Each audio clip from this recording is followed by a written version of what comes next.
Well, it is time for another electric turbo watermelon thing.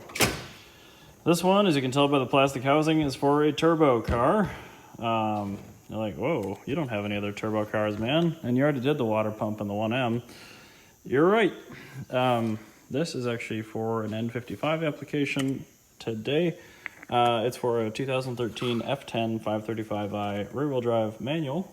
It is actually my sister-in-law's new car because the Orient Blue 2004 530i 6-speed that you guys are so used to me working on got creamed by a dude on the street parked in front of their house over a weekend. So that car unfortunately is totaled. May still have some future with it depending on what the insurance buyback is, but it's been replaced. So let me wheel the F10 in here so you can take a look at it, and let's go ahead and replace the water pump. So here it is. Oh, it doesn't have comfort access? What? That's kind of cool. Huh. I thought for sure a car... Oh, goodness. Sister-in-law is shorter than I am. I thought for sure a car this high spec would have that. So, yeah. All the controls are in the same spot. F10s are just that new generation interior. I actually haven't driven this thing yet.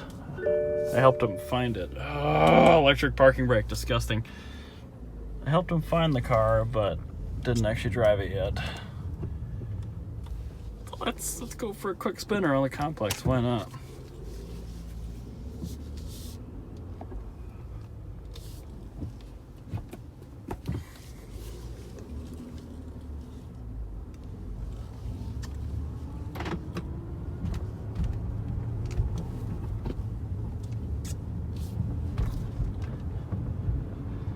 So I really don't know much about these. I'm guessing it uses the same, I think it's a ZF 6-speed manual transmission.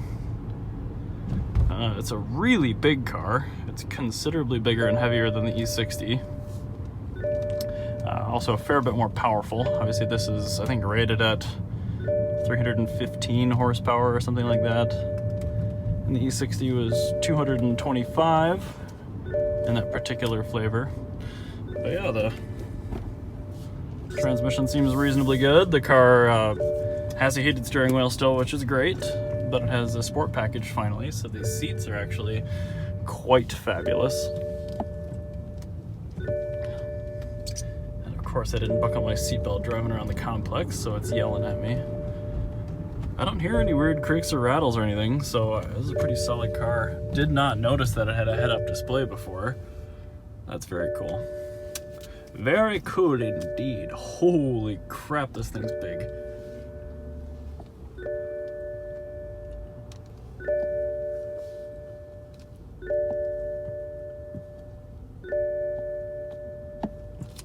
Well, we'll call that good.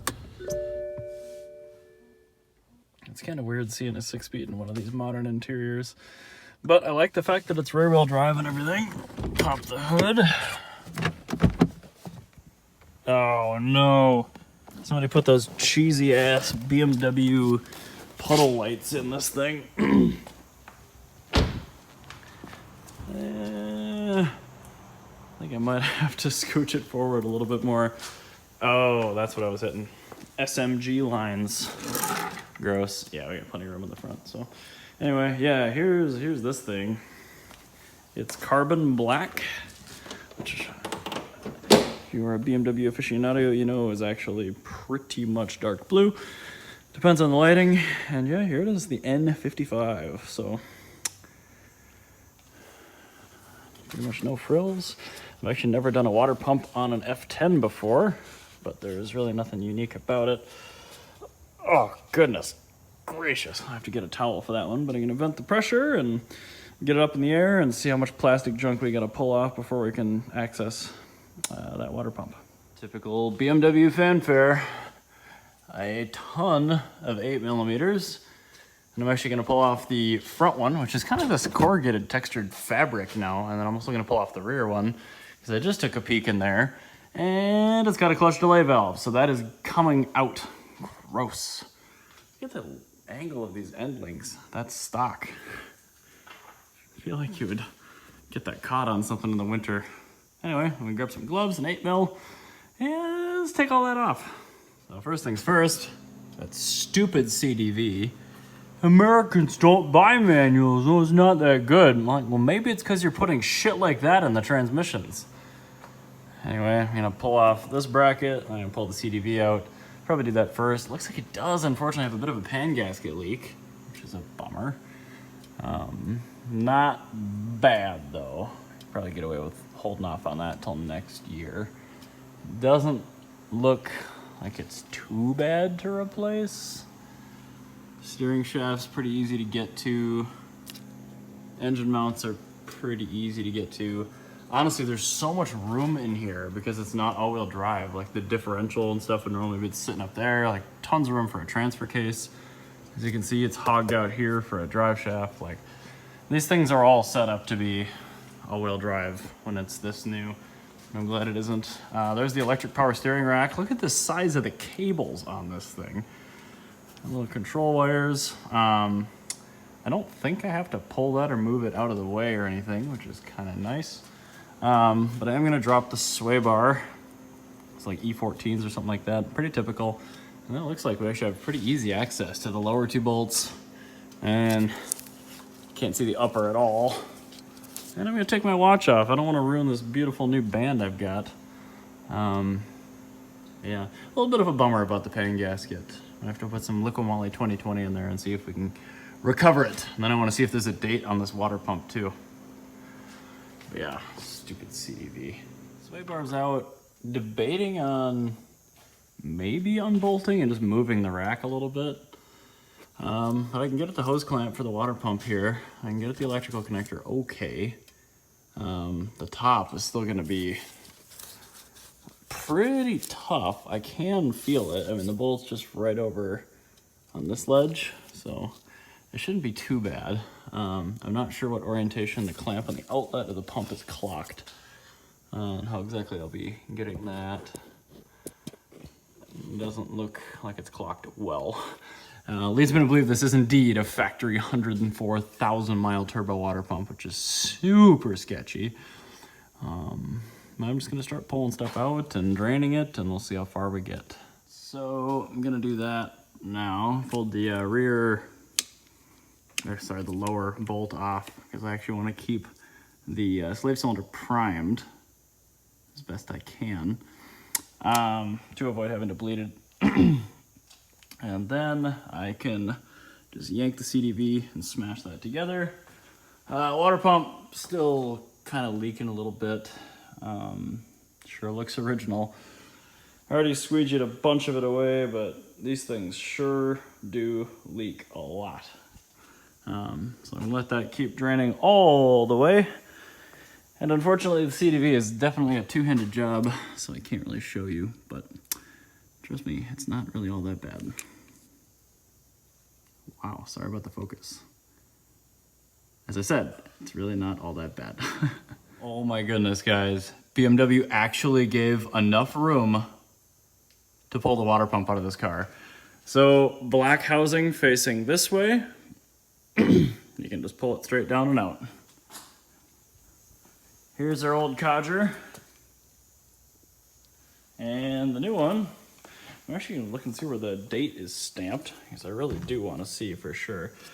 Looks like over here. Here's our new boy. Hose clamps are both back on. Upper one's kind of hard to see. I actually used my 6mm on a U-joint on my little 1/4 inch thing. So now it's just electrical contact, some new bolts, fill it up with coolant, do the bleed procedure, and pump is good. CDV is done. That was super quick and easy. If you do those right, you don't even need to rebleed the clutch, which is super cool. So I'm gonna pop the electrical connector, like I said, back on. We'll get the bolts in, tightened down, filled, bled, and we'll get the underbody crap back on, and this car is good to go. Shiny. All looks pretty dandy. Time to fill it up now. As long as I've got no leaks there. I'm actually gonna button the sway bar and stuff back up before I do the bleed. But yeah, it's looking good. I'm pretty stoked. Same process as it is on an E90. Get in, crank the heat to max, turn the fan speed down, press and hold the accelerator for 10 seconds. And you can hear it going. Hopefully it pulls the level down. I've only put like a gallon into this thing.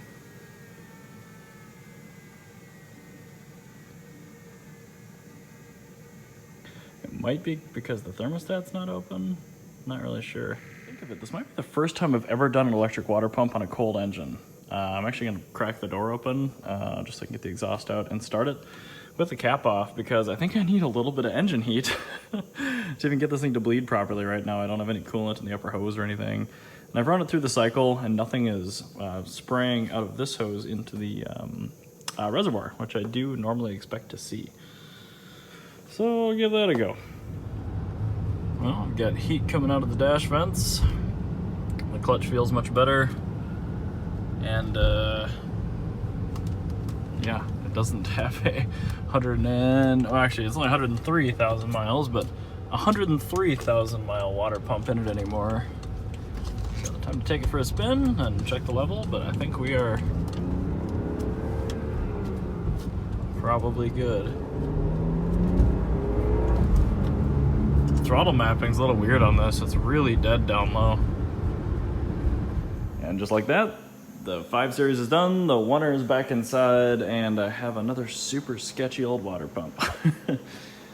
Anywho, yeah, I don't know if I've showed you guys the new fridge yet, but check that thing out, huh? It's going upstairs to replace the broken little old one. It's kind of noisy though. I think that's about all I got for today.